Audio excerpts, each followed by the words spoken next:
몇 달 전 제가 올빼미라는 영화를 본 적이 있습니다. 제목이 올빼미인 이유는 이 영화의 주인공이 앞을 보지 못하는 맹인 침술사인데, 이 사람은 특이하게도 밝은 곳에서는 아무것도 보지 못하지만 아주 깜깜한 곳에서는 희미하게 남아 앞을 볼 수 있기 때문입니다. 영화배우 유준열 씨가 배역을 맡았습니다. 이 영화는 병자호란으로 인해서 청나라의 인질로 끌려갔던 소현세자가 돌아왔지만 돌아온 지 얼마 되지 않아 의문의 죽음을 당한 실제 역사를 배경으로 합니다.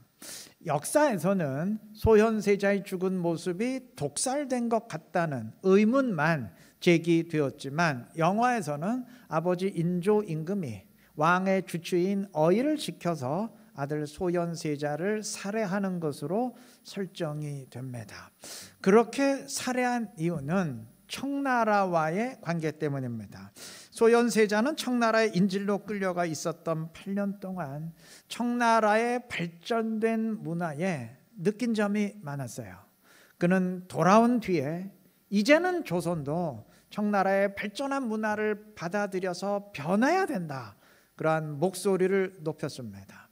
반면 아버지 인조의 입장은 정반대였습니다. 인조는 병자호란 때 청나라에게 당했던 그 굴욕과 수치를 절대 잊을 수 없었고, 오랫동안 청나라를 오랑캐라고 멸시해왔던 조선의 사고방식을 벗어날 수 없었어요. 그는 계속 청나라를 배격하는 정책을 고수했습니다. 인조와 소현세자의 갈등은 당연한 것 아니겠습니까? 바로 그 갈등 때문에 영화에서는 인조가 소현세자를 살해하는 것으로 그려집니다. 역사에 의하면 인조는 소현세자가 죽은 뒤 둘째 아들인 복림대군을 세자로 책봉해서 왕위에 오르게 했는데, 복림대군 효종은 청나라에 대한 적개심이 아주 강해서 청나라를 쳐야 된다는 북벌론을 항상 내세웠던 사람입니다. 왜 그가 세자가 됐는지 짐작이 되시죠? 그러니까 인조가 선택을 했겠죠. 여러분, 역사는 이러한 인조를 선조만큼이나 어리석었던 왕으로 평가합니다. 그는 당시 떠오르는 강국이었던 청나라를 완전히 무시하고 몰락해가는, 이미 완전히 몰락한 명나라를 여전히 붙들었다가 병자호란을 겪었고, 전쟁으로 인해서 수십만 명의 조선 사람들이 포로로 끌려가게 만들었습니다. 역사에 의하면 포로로 끌려간 사람들이 무려 50만 명이 넘어요. 지금도 50만 명이면 어마어마한 숫자인데, 그 당시 인구가 얼마 되지 않았을 때 그 숫자는 정말 하늘의 별처럼 많은 숫자입니다. 그 많은 사람들을 포로로 끌려가게 만들고 죽게 만들었어요. 그런데도 이 사람은 죽기까지 끝까지 자기 생각 꺾지 않았습니다. 지금 국제 정세가 어떻게 흘러가는지, 시대가 어떻게 돌아가고 있는지, 세상이 지금 어떻게 돌아가고 있는지 전혀 깨닫지 못하고 무시했던 결과죠. 오늘 설교를 이러한 이야기로 시작하는 이유가 있습니다. 오늘 남유다가 멸망하는 장면을 읽었는데, 남유다가 멸망한 이유와 그 전에 먼저 북이스라엘이 멸망했던 이유는 똑같습니다. 북이스라엘의 마지막 왕인 호세아 왕과 남유다의 마지막 왕인 시드기야가 조선의 인조 임금이 빠졌던 것과 똑같은 착각에 빠졌기 때문입니다. 자, 남유다 시드기야 이전의 왕은 여호야긴이었는데, 그는 예루살렘을 점령한 바벨론의 느부갓네살 왕에 의해서 바벨론의 포로로 끌려갔고, 바벨론은 이후에 여호야긴의 삼촌인 마따니아를 시드기야로 바벨론식으로 이름을 바꾼 뒤에 왕으로 세워놓았습니다. 시드기야는 총 11년을 통치했는데, 그가 왕위에 오른 것 자체가 바벨론에 의한 것 아닙니까? 바벨론이 세워놓은 왕 아닙니까? 그런데 그는 바벨론에 대항하고 바벨론에 대적하기 위해서 애굽과 손을 잡으려 했어요. 이 사실을 알고 진노한 바벨론은 남유다를 침공해서 나라를 완전히 멸망시키게 되었던 겁니다. 자, 시드기야는 애굽의 도움이면 바벨론에 충분히 대항할 수 있다고 판단했지만 여지없는 착각이었습니다. 도움 요청을 받은 애굽이 군대를 출동시키긴 했지만 바벨론의 적수가 될 수는 없었어요. 바벨론 군대의 엄청난 위력에 깜짝 놀란 애굽 군대는 바로 본국으로 돌아갔고 더 이상 시드기야는 의지할 데가 없었습니다. 그 이후의 결과는 불보듯 뻔한 것 아니겠습니까? 당시 남유다 왕실에는 친애굽파 신하들이 아주 막강한 세력을 형성하고 있었는데 이들과 시드기야는 한때는 세계 최강이었던 애굽이 이미 구군이 기울었고 신흥 강국인 바벨론이 그 위치를 차지했다는 사실을 깨닫지 못하고 있었습니다. 좀 세상이 어떻게 변하고 있는지 시대를 전혀 판단치 못했던 것이죠. 자, 그 이전 북이스라엘이 멸망할 때도 마찬가지입니다.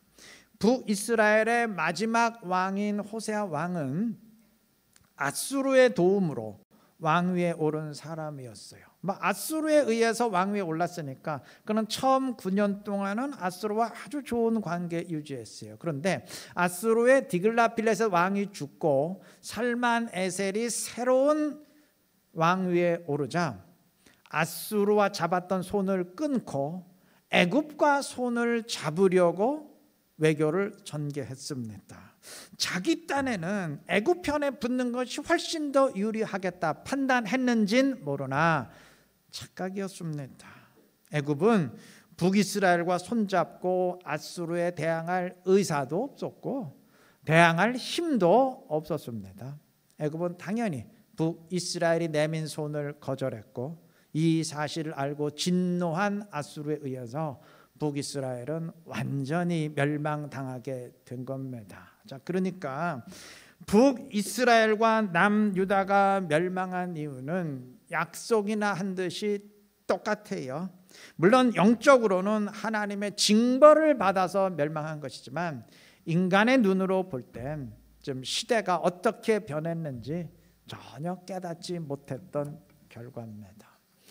어느 책에 보니까 1980년대 우리나라에서 가장 성공적이었던 광고가 고향의 맛 다시다 라는 광고였다고 합니다. 기억나시나요? 탤런트 김혜자 씨가 오랫동안 광고 모델이었던 것 같은데 저도 기억이 나니까 여러분도 기억이 나실 겁니다. 그런데 이 다시다 제품이 출시된 것은 1975년인데 회사가 광고 전략으로 고향의 맛을 내세운 것은 그로부터 12년이 지난 1987년이었어요. 그 이전에 절대 이 회사는 고향과 제품을 연결시키지 않았다고 합니다. 그 이유는 아직 70년대까지는 우리나라 사람들이 생각하기에 고향은 좀 시골은 좀 촌스럽고 소똥 냄새나 나는 그 정도로 인식이 되었기 때문입니다. 그때까지는 사람들이 고향을 시골을 동경하기보다는 반대로 시골 사람들이 도시의 문명을 동경하던 시절이었기 때문입니다. 그런데 80년대 들어서는 상황이 바뀌었어요. 많은 사람들이 도시로 몰려들게 되고 이제는 고향을 그리워하고 어머니가 끓여주던 된장찌개를 그리워하는 시대가 됐어요. 이젠 시골도 많이 발전하게 되었거든요. 회사는 그러한 시대의 변화를 포착하고 재빨리 고향과 제품을 연결시키는 전략을 썼고 대대적으로 성공하게 되었던 겁니다. 시대의 변화를 제대로 포착한 것이죠. 오프라 윈프리 쇼의 진행자로 유명했던 오프라 윈프리를 아실 겁니다.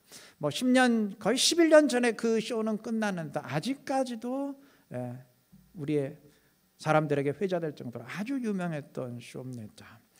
이 쇼를 진행한 오프라 윈프리는 2018년에는 미국 타임즈 선정 세계에서 가장 영향력 있는 100인에 들기도 했고 3년 전인 2020년에는 만약 미국 대통령 선거에 출마한다면 트럼프 대통령을 넉넉히 이기는 것으로 조사되기도 했었던 흑인 여성입니다.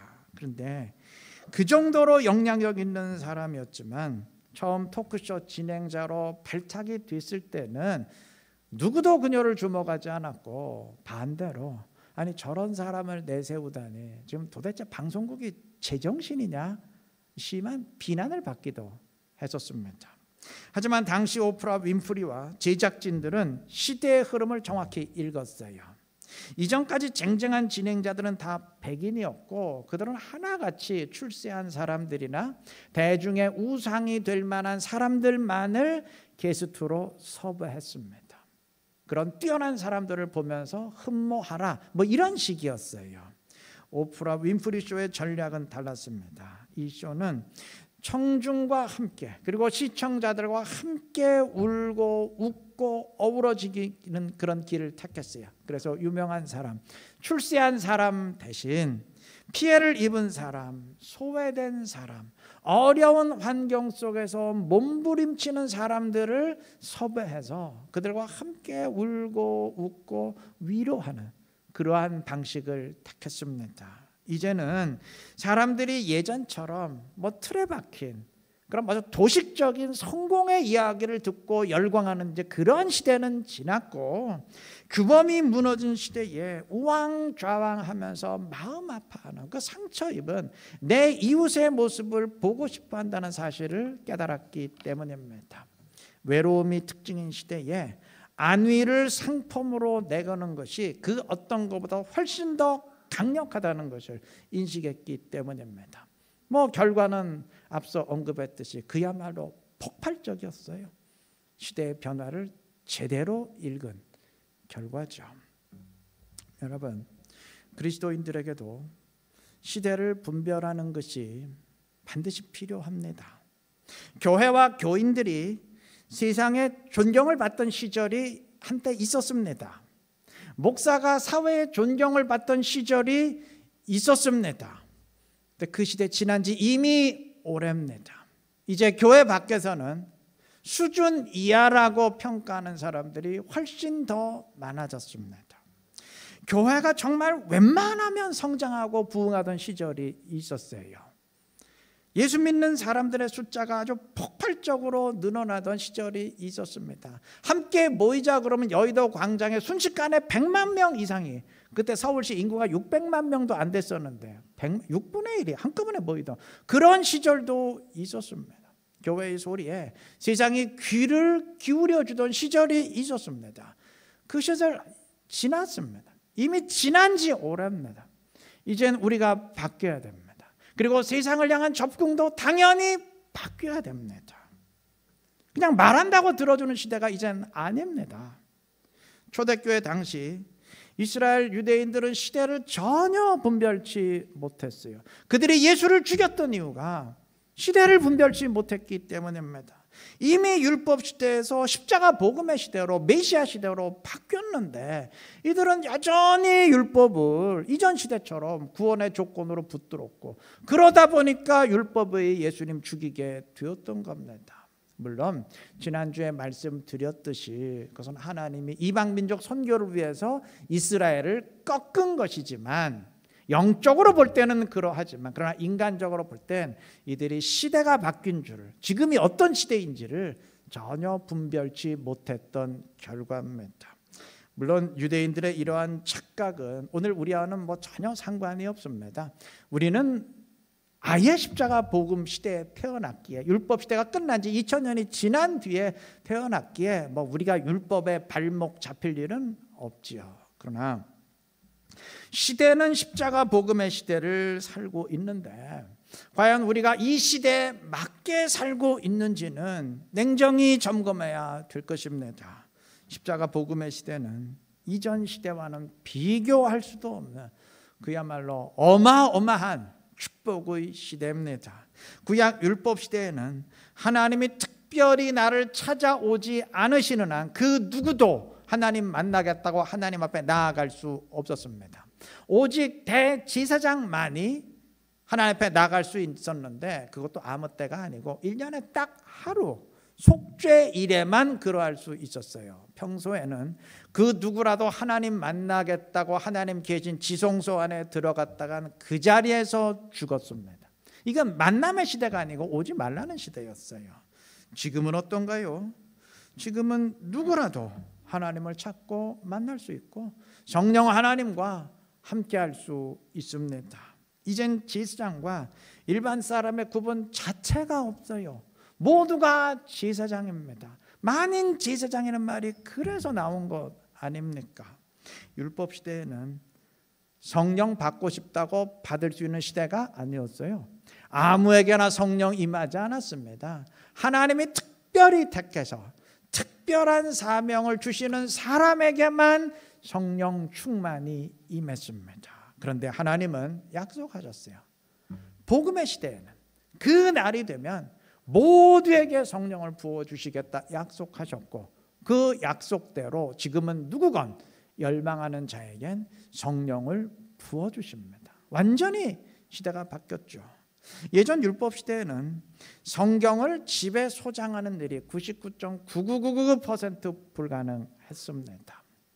또 말씀을 아는 사람도 하나님 말씀의 의미를 정확히 깨닫지 못했습니다. 지난주에 제가 아브라함 언약과 다윗 언약을 언급했었는데, 그 언약이 약속했던 분이 예수님이라는 사실을 그 시대 사람들이 알았을까요? 전혀 몰랐죠. 알았다면 유대인들이 그렇게 예수님을 배척하고 죽이지는 않았겠죠. 모르니까 거부했던 거 아니겠습니까? 우리는 어떤가요? 우리는 다 알아요. 우리는 신약 성경이 주어진 시대를, 좀 전문 용어로 표현한다면 계시가 종결된, 이제 주어질 계시가 다 주어진, 모든 것이 다 밝혀진 시대를 살기 때문입니다. 그리고 누구나 다 쉽게 성경 말씀을 접하고 읽고 자세히 배울 수 있는 그러한 복을 얻게 됐습니다. 이건 어마어마한 축복입니다. 그런데 과연 이 시대의 복을 깨닫고 그 복을 누리고 있는지 스스로 점검해 보시기 바랍니다. 지금은 하나님께 직접 나아갈 수 있는 시대인데, 과연 나는 하나님께 직접 나가고 하나님 만나고 응답을 체험하고 있으신지요? 지금은 누구건 성령으로 충만할 수 있는 시대인데, 과연 성령 충만해서 하나님과 함께하며 하나님을 힘입고 있으신지요? 누구나 말씀을 접하고 배울 수 있는 시대인데, 과연 말씀을 접하고 배우며 묵상하며 그렇게 알아가고 말씀을 가까이 하고 계신지요? 그 복을 누리고 있으신지요? 만약 그러하지 못하다면 예수님 당시 유대인들과 하등 우리가 다를 바 없습니다. 시대를 분별하지 못해서 이전 시대를 계속 고집했던 유대인들이나, 시대가 바뀐 줄 알면서도 그 시대의 복을 누리지 못해서 그냥 이전 시대와 똑같은 사람들이나 뭐가 다른가요? 결국 그게 그거 아니겠습니까? 구약시대의 사람들은 아무리 메시아 언약의 말씀에 감격했다고 한들 그 메시아 만날 수 없었습니다. 다윗 언약과 미가서 말씀 붙들고 베들레헴을 샅샅이 뒤진다고 한들, 그리고 메시아가 갈릴리에서 빛을 발하는 그 이사야 말씀 붙들고 갈릴리를 샅샅이 뒤진다고 한들 못 만납니다. 평생을 뒤져도 못 찾습니다. 그 시대는 메시아가 올 시대가 아니기 때문입니다. 어떤 시대인지 시대를 분별해야죠. 예수님 당시 유대인들은 달라요. 이들은 얼마든지 이 메시아를 찾고 만날 수 있습니다. 메시아가 오는 시대를 살았기 때문입니다. 그럼 그 시대에 태어난 복이죠. 그런데 시대만 잘 타고 나면 뭐 하겠어요? 이들은 메시아 그리스도가 왔음에도 찾지 않았고 직접 보면서도 깨닫지 못했습니다. 시대는 잘 타고 났는데 그 시대의 복은 전혀 누리지 못했어요. 아니, 복을 누리지 못한 것으로 끝난 게 아니고 이들은 시대를 잘 만난 복 때문에 재앙을 입게 됐습니다. 그 복이 재앙이 됐어요.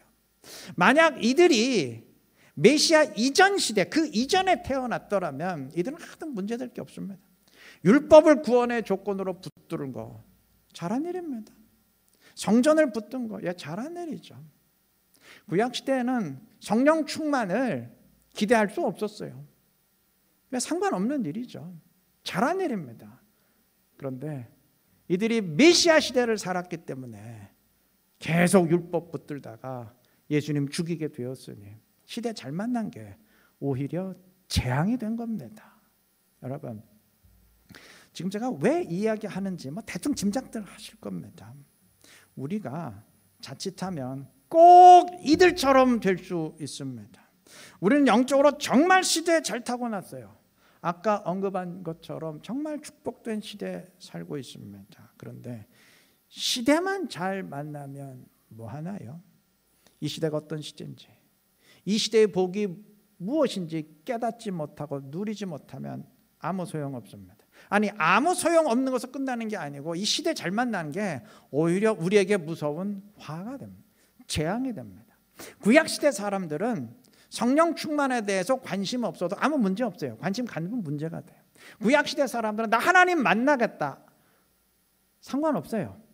그래도 못 만나. 아니, 그런 생각 안 하는 게 오히려 복입니다. 괜히 만나겠다고 들어가면 그 자리에 죽습니다. 구약시대 사람들은 나 말씀을 내가 소장하겠다, 그런 생각 안 해도 상관없습니다.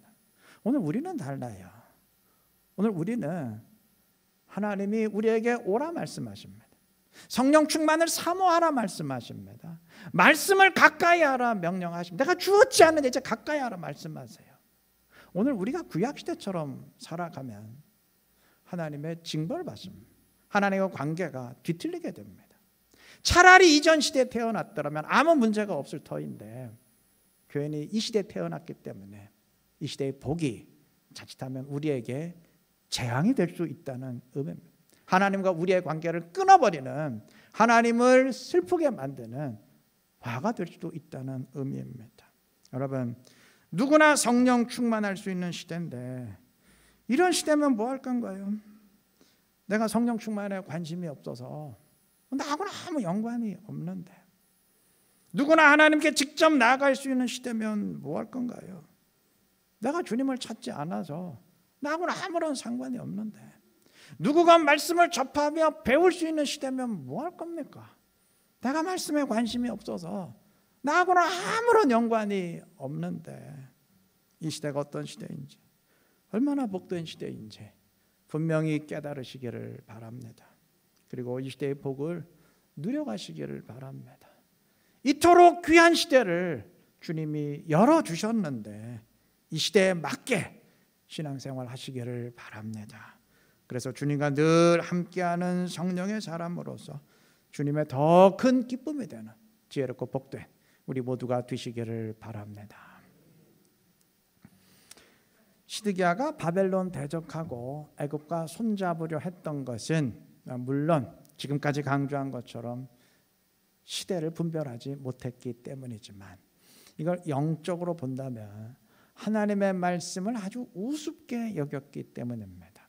하나님은 예레미야 선지자를 통해서 여러 번 이미 시드기야에게 말씀하셨어요.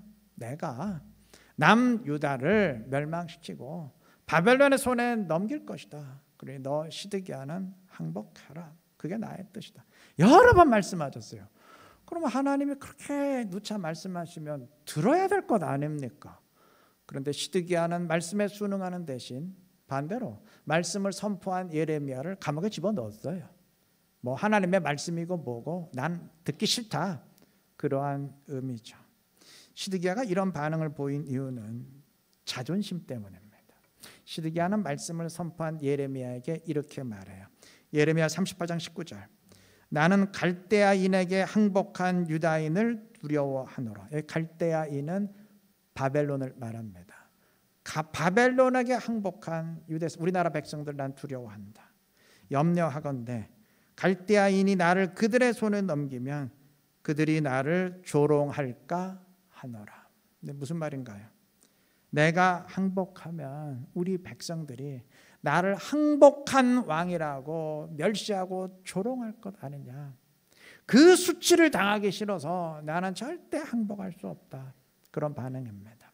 그러니까 이 사람은 하나님의 명령보다, 하나님의 말씀보다 왕으로서의 자기 자존심을 더 중요하게 여긴 거죠. 그러니까 문제는 그 알량한 자존심이에요. 여러분, 아까 제가 인조 임금을 예로 들었었는데, 인조가 청나라를 인정하지 않으려 했던 이유도 결국 자존심 때문이에요. 조선이 오랫동안 오랑캐로 멸시했던 청나라였기에 그런 나라를 인정하기 싫었고, 특히 병자호란을 당한 이후에는 그 수치와 굴욕감 때문에, 자기가 당했던 그 수치 때문에 절대 더더욱 청나라 인정할 수 없었던 겁니다.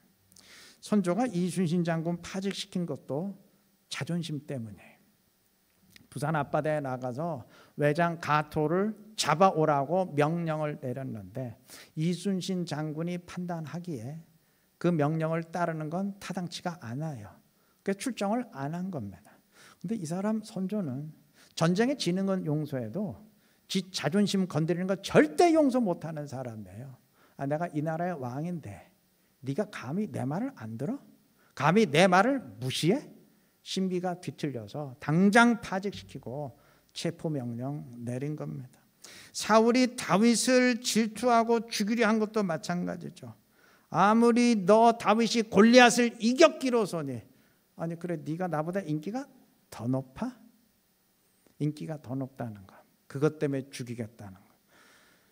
백설공주 바라보는 꼭 계모 왕비처럼 유치한 자존심의 상처를 극복하지 못했기 때문이죠. 여러분, 우리 신앙의 높이가 자존심의 높이보다는 더 높아야 됩니다. 그런 말 있죠.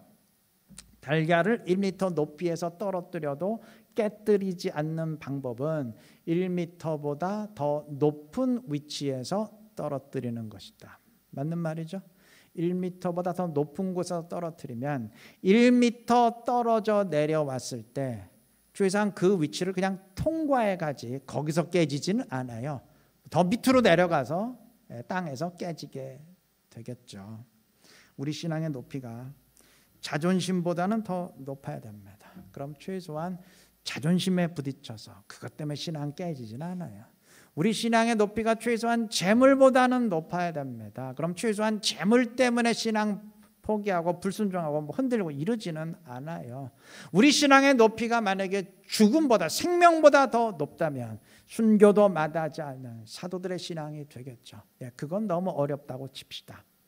그건 바라지 못한다고 칩시다. 그러니까 최소한 물질이나 자존심보다는 높아야 되지 않겠습니까? 그래야 신앙생활을 할 수 있어요. 지금 이 시대에서.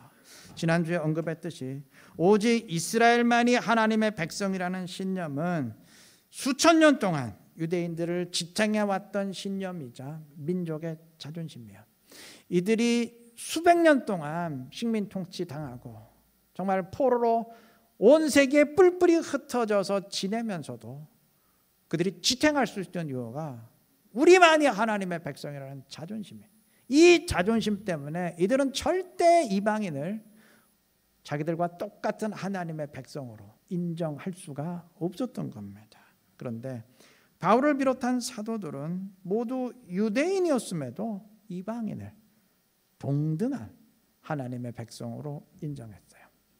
이들의 신앙의 높이가 최소한 자존심보다는 훨씬 높았기 때문입니다.